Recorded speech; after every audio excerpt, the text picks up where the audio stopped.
I don't know if any of you are watching, looking at the YouTube channel. I've gotten a couple of emails from some of you. We are trying to post some of our videos and things that we're doing out on YouTube, so if you missed something or you'd rather watch somebody talk about the things of God versus something on TV, pop up YouTube, and it's Richard Causey, and it's a YouTube channel. Proverbs chapter 16.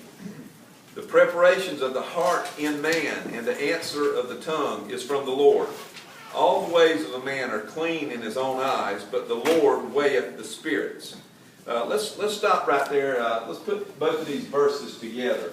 What Solomon is telling us here in 16 is the preparations of the heart and man, and I'm tying the two together, and all of the ways that he comes up with in his own eyes are good and are okay. So in other words, whenever we come up with something without God in our heart that we want to do or the way we want to think, and then we begin to do that thing, we begin to see that as okay and justify what we do, even if it's outside of the ways of God.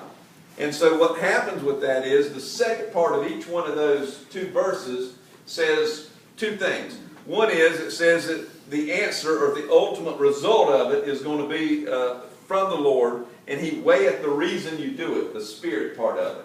So I'm just going to put that kind of in my own words here.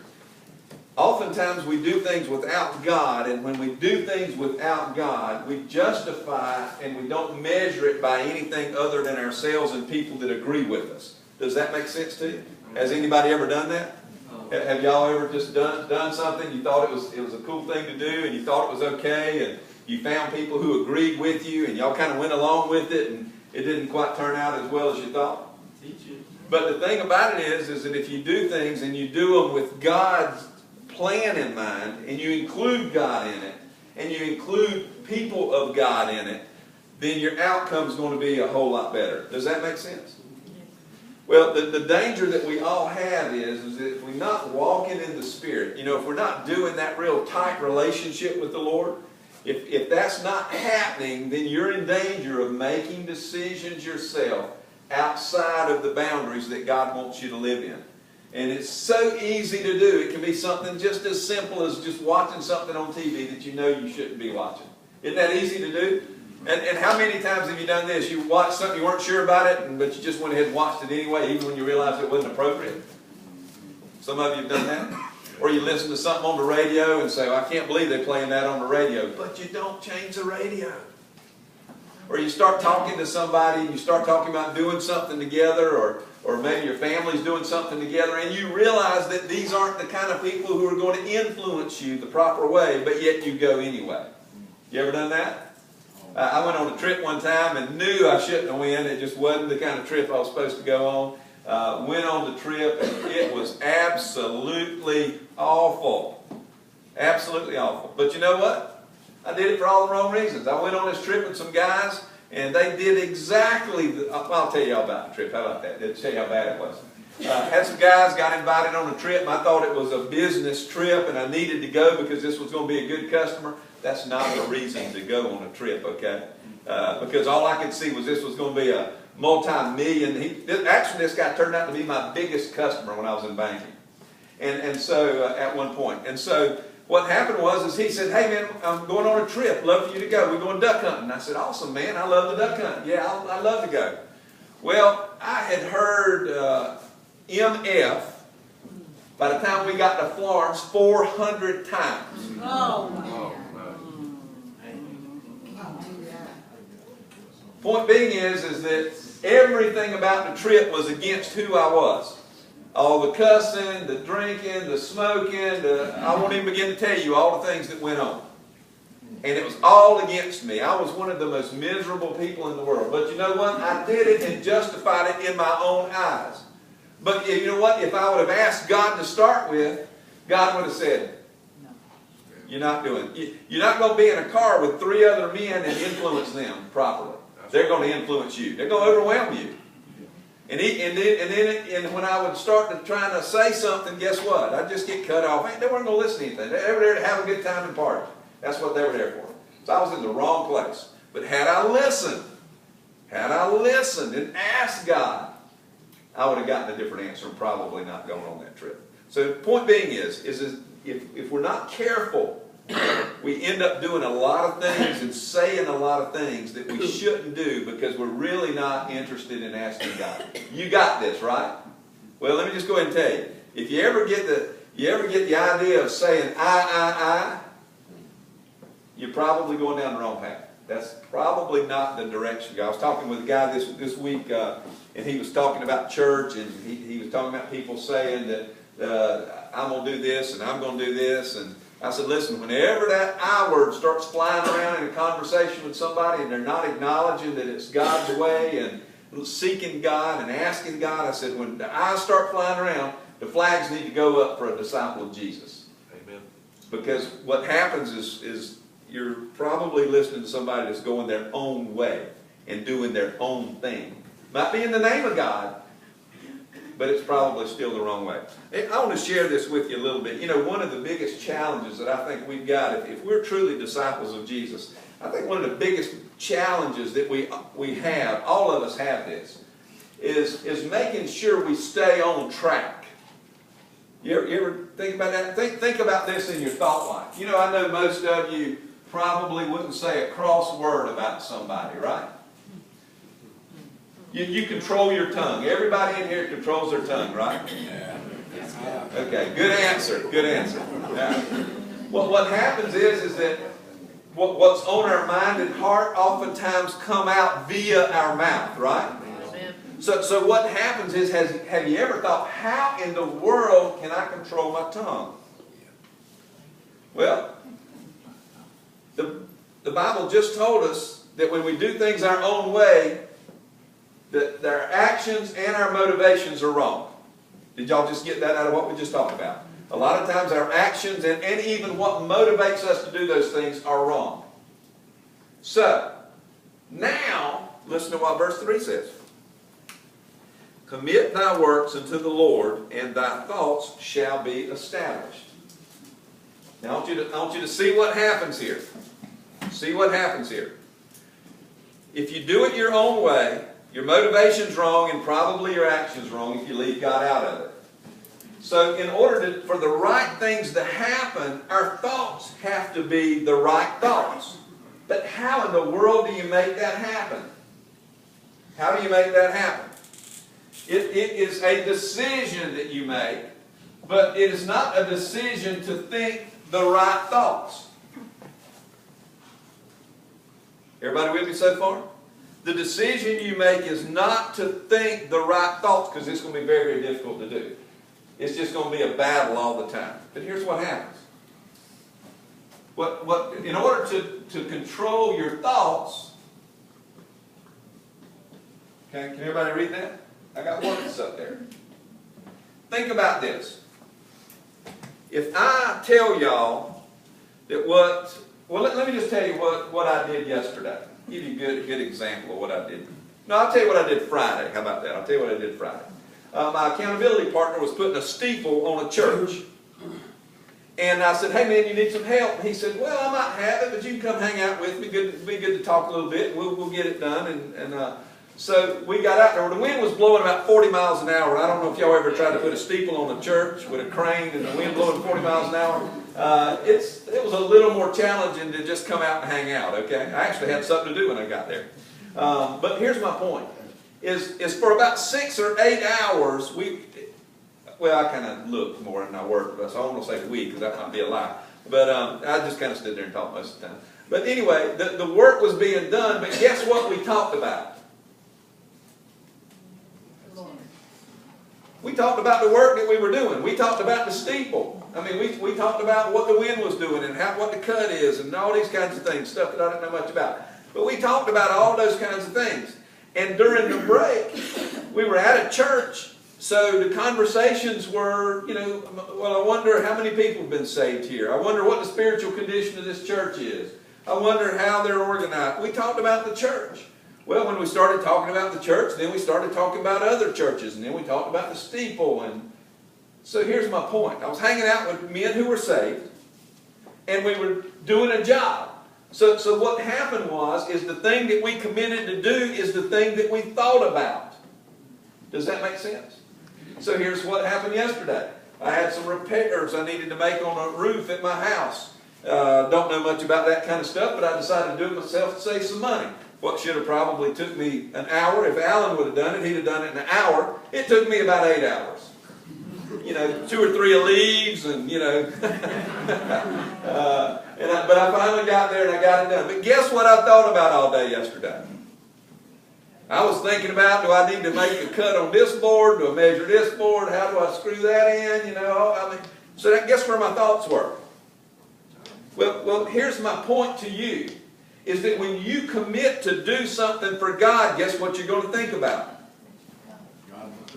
You're going to be thinking about what you are going to do. So when you begin to decide that you're going to do something for God, you make that decision, then you've got to execute it. So then your mind begins to think those thoughts. Does that make sense to everybody? So the more things you commit to God, the more things that you commit to work on, the more thoughts will be towards God. See, and when you begin to think about this, when all of your priorities, when they all begin to line up under, I'm going to put God up here.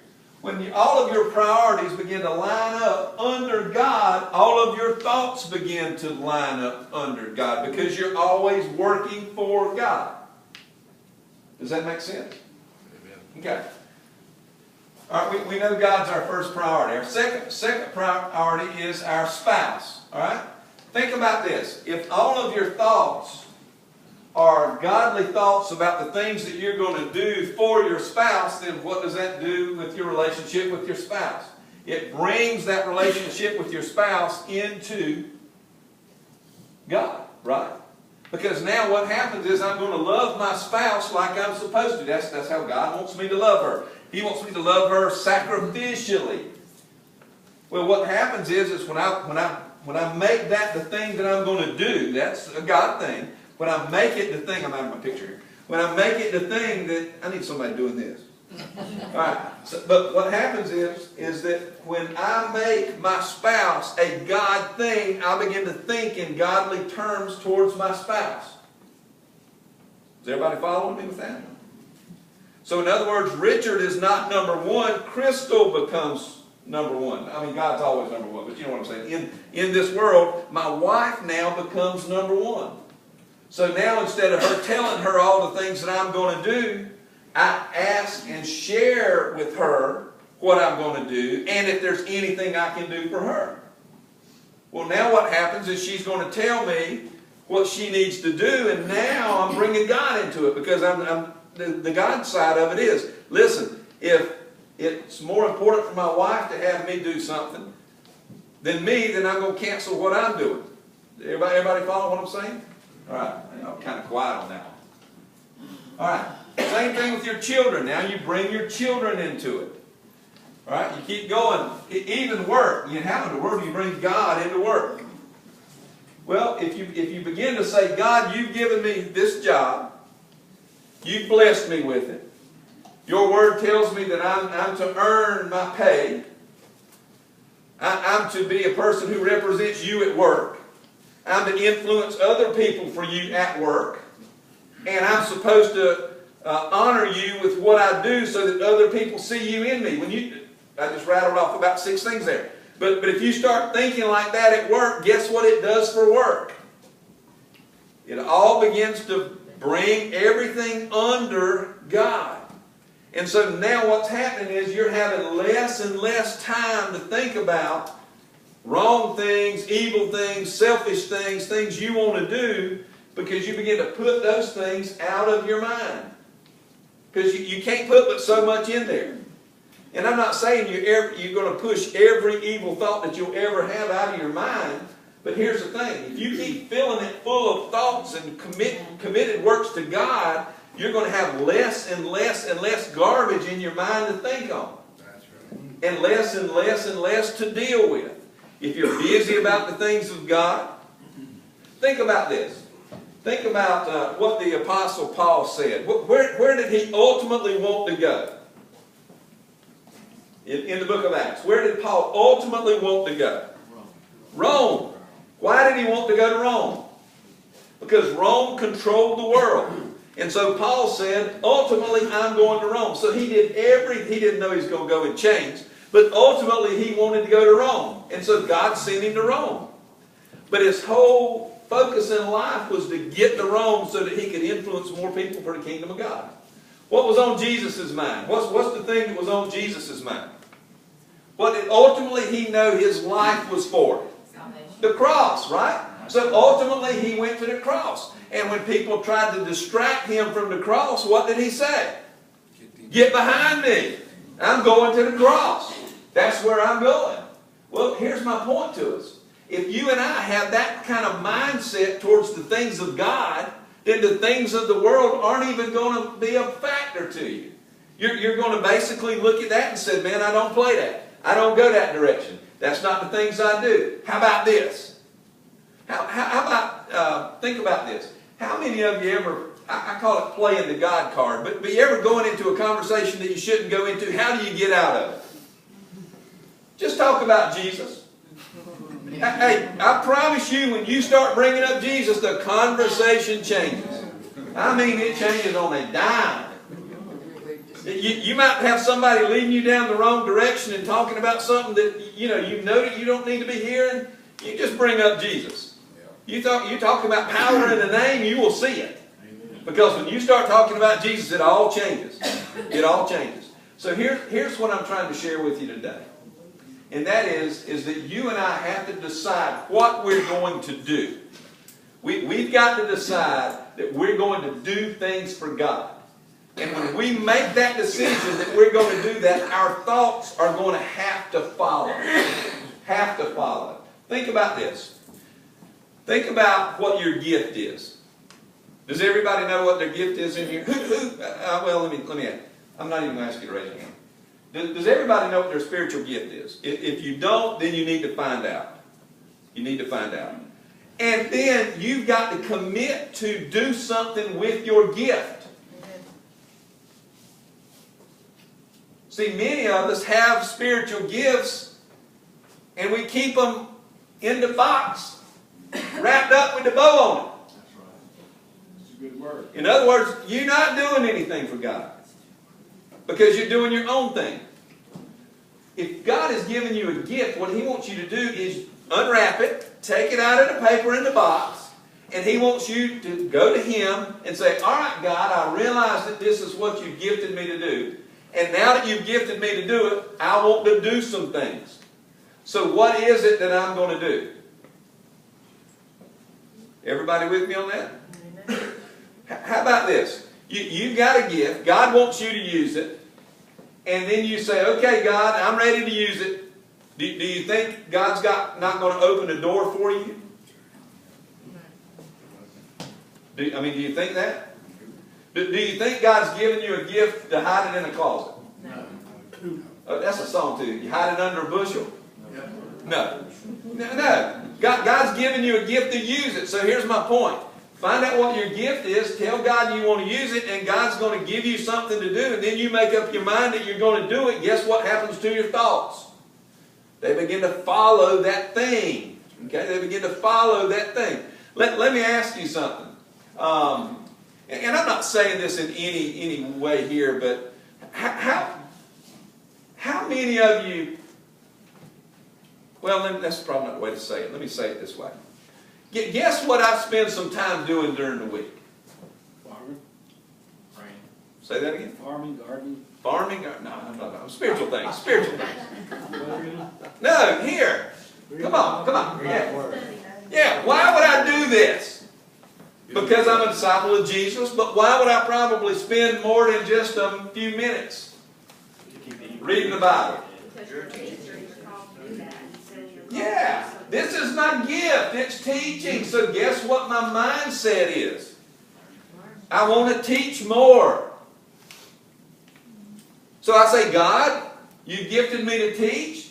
Don't put me on a burner on low. Put me on a burner on high. I want to boil. Do you see what I'm saying? So when God opens the door, guess what? I've got to be prepared. So I've got to look in the Word. Guess what my thoughts are towards? If I'm teaching, I got to do what? Yeah, I got to teach 4 times this coming week. Hopefully it's 5 or 6, but right now I got 4. Guess what? My thoughts are towards that teaching. All during the day, God, what are you going to have me say on Tuesday? God, I'm teaching on Thursday. What am I talking about? Lord, I'm teaching on Wednesday. What's the word? What's coming? Where do I need to be here? Do you see what I'm saying? Now you can say, well, Richard, that's a teacher. That's got nothing to do with it. How about if you're gifted to be with children? And you finally say, God, I'm going to keep children and honor you and glorify you. Will you open the door for me? Well, guess what? You're going to end up, I don't know where, but God's going to put you in the nursery. Well, then He's going to maybe put you in preschool. The next thing you know, somebody's going to call you and say, hey, you are so good with kids. Would you mind helping me with this? Think about this little project. The next thing you know, you honoring God by loving on kids. And guess what your mind's going to be towards? Lord, if you'll open the door, I'm going to do it. I'm going to share this gift that I've got with other people. So my point is that when you begin to commit your works, you begin to utilize your gifts, your thought life is going to change. And then it's going to help you battle those evil thoughts that you have.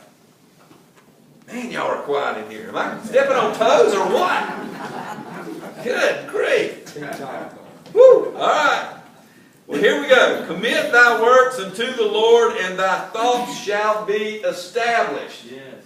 Okay? You got that? Everybody got that? If everybody's got that, say amen. Amen. All right, we good then. All right. Verse 4. The Lord hath made all things for himself, yea, even the wicked for the day of evil. A lot of people get hung up on this verse, but I just want to share this with you. God is honored. He's holy. Okay? God is holy. So when you begin to compare evil to holiness, it just makes holiness shine even the more. And God's given men free will. So men have the ability to make the decision whether they choose to be wicked or not be wicked. Does that make sense? So everything ultimately ends up glorifying God. People who honor God in their life shine on God and make God who He is in terms of in their life. But also evil people glorify God, because you see the contrast. Yeah. So God is glorified either way. And ultimately one day He is glorified. Does that make sense? Okay. All right, here we go. 5. Everyone that is proud in heart is an abomination to the Lord. We all know God hates pride. Though hand join in hand, that means even if all your buddies get together, you're not going to go unpunished with pride. Even if all your friends doing it, even if everybody agrees with you, even if you go out and you find a bunch of folks that are all in the same mindset, you're not going to go unpunished. And here's the thing. Because here's why. Because mercy and truth, or by mercy and truth, iniquity is purged. Iniquity is habitual sin. So God's mercy purges it out. Okay? And His truth purges it out. And so what happens is that then the fear of the Lord, by the fear of the Lord, men depart from evil. So, our whole goal is to avoid evil, right? We don't want to go there. We want to avoid evil. So, there's 2 things that are happening. God says, commit your ways, commit your works to me, and your thoughts are going to be established. And now what's going to happen, what you've got to do is fear me. You've got to have a reverent fear of me. And if you've got that fear in you and you're establishing your works, you're going to go a long ways towards changing your life. That's the whole point. What is a disciple? A follower of Jesus, right? So the point is when you commit your way and you have a fear of God, then you can become more of a disciple of Jesus. I can't remember if I said it in here. Did I talk about American Christianity last week? Yes. Okay. Here's the point. If you want to move away from American Christianity, which I would highly recommend that you do, by the way, move away from that and become a disciple of Jesus. Because then what's going to happen is there are no walls on the church when you're a disciple of Jesus. If you're an American Christian, there's walls on the church. In other words, things change from inside to outside. Ooh, that got quiet. But if you're a disciple of Jesus, there's no difference. Okay? So in other words, the way I think and what I do inside the church is going to be the exact same way in what I do outside the church. In other words, my life is going to be founded on truth in the church. My life is founded on truth outside the church. In other words, I live it because I follow Jesus. Amen. The danger in American Christianity is that... Y'all know where I'm going with that? The danger in American Christianity is that we are play actors oftentimes. We're hypocritos in the Greek. Which means that we do our thing when it's convenient and makes us look good, but we do another thing when it's convenient and makes us look different. Okay? We're like a chameleon. Depends on who we're hanging out with. Right? Okay, I'm not going to go there very well. All right, here we go. All right, listen to this. 7. When a man's ways please the Lord, he maketh even his enemies to be at peace with him. That's some real stuff there, isn't it? Think about this. When you are pleasing God, even your enemies are at peace with you. When you are pleasing God, He makes even your enemies to be at peace with you. Now, does that mean you're not going to have a flare-up, never have a problem? No. He said enemies, so you got to have a cross there somewhere. You know, something's got to go haywire at some point to have that enemy. But He says ultimately you're going to have peace when you do things to please God. When you do things that are pleasing to Him, ultimately even your enemies are at peace. In 8, listen to what He says. Better is a little with righteousness than great revenues without right. That's pretty straightforward, isn't it? Better is a little doing it God's way than making great revenues and making a lot of money or getting a lot of gain and doing it without right. But here's number 9. A man's heart deviseth his way, but the Lord directeth his step. Here's ultimately what that means. Is how many of you have ever gone in a direction in life and God has turned you around? Has anybody been down there? Some of you are nodding your head. Some of you are looking at me like, okay, I see some hands. Okay, I'm going to tell you, He's turned my life several times. I've actually done some roller coaster deals like this, you know. So point being is that a lot of times we decide what we're going to do, and we decide it without God. But what happens is, ultimately God's got a plan for our life. And He is going to get your attention. He's going to ultimately take you, if you've got any kind of softness in your heart at all, He's going to take you where you need to be. But you've got to be willing to let Him make those turns in your life. See, now you can be a hardhead and absolutely refuse. There are people like that who absolutely refuse to let God do anything in their life. But if you are a disciple of Jesus, what's happening is that you're going to make some mistakes, but ultimately God is going to take you down the road. Does that make sense? In other words, you're on the path here, you may step off, but ultimately God's going to get you down here. You may take a detour, you know, the school of hard knocks. See, if you stay on this path right here, that's a little easier path. Amen. But if you're like me, oftentimes I go through the school of hard knocks. I get poison ivy and poison oak. Jeff's smiling at me.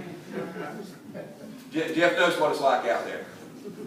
So point being is that when I go this way, it's the school of hard knocks, and man, I got some scars, and I got some heartache, and some heartburn, and all that. I end up over here, but man, I take this path. So here's the point. You don't have to take that path. Be smart. Don't be like me. Be smart. Stay on this path. Okay? When you do that, ultimately God's going to take you where you need to be. But here's the thing. You got to determine that this is where you want to go. That's what this whole lesson's about. You're here, you determine that you want to go here, and when you decide, I'm going there, then you're going to stay on this path. Does that make sense? But if you want to do it your way, and say, well, I'm going to take a shortcut, good luck with that. Okay? Good luck with that. Because the school of hard knocks is not a fun place to be. A lot of pain, a lot of collateral damage. Don't do it. Don't go there. Okay? All right, any comments or questions about anything that we said? How is it that you are going to control your thought life? Commit your your way to the Lord, and thoughts will be established. There you go. Commit your works. Go ahead and decide what you're going to do. And when you decide to do it, everything else will follow. Will follow. Don't listen. Here's the thing. Don't let your heart lead. I'm going to finish with this. Don't let your heart lead. Your heart is deceitful. It will lie to you. I love watching Hallmark Channel, but they lie on there all the time. You know, every time they run into a crossroads and this, man and woman, and some friend will come up and say, follow your heart. What does your heart say? That's a lie. Okay? Don't listen to that. If one of your friends says, what does your heart say? Slap them. I'm just kidding. But you know what I'm saying? Don't bring that Hallmark mess to me. I need to pray about this, all right? Because listen, what you've got to do is decide in your mind what my works are going to be and your thoughts. Leave your heart out of it. Okay? Listen, you know what you get with your heart? Heartburn. So leave that out of it. Decide with your mind what you're going to do, and when you decide, then your thoughts will follow, and your life will change when you do that. But you've got to commit more of your works to God than to yourself. That was a load right there, wasn't it? I just hit the lever and dumped it right there. All right, listen. Hey, yes, sir. So at the beginning of Proverbs, what you just said, it says it this way. It says, trust the Lord with all your heart. That's the heart part. Don't follow your heart. Trust the Lord with your heart. And lean not to your own understanding. Absolutely. The thing is that your heart will deceive you. You give it to God, let God direct all that, okay? Don't do it yourself. All right, let's pray. With every head bowed, every eye closed. Hey, if you're here today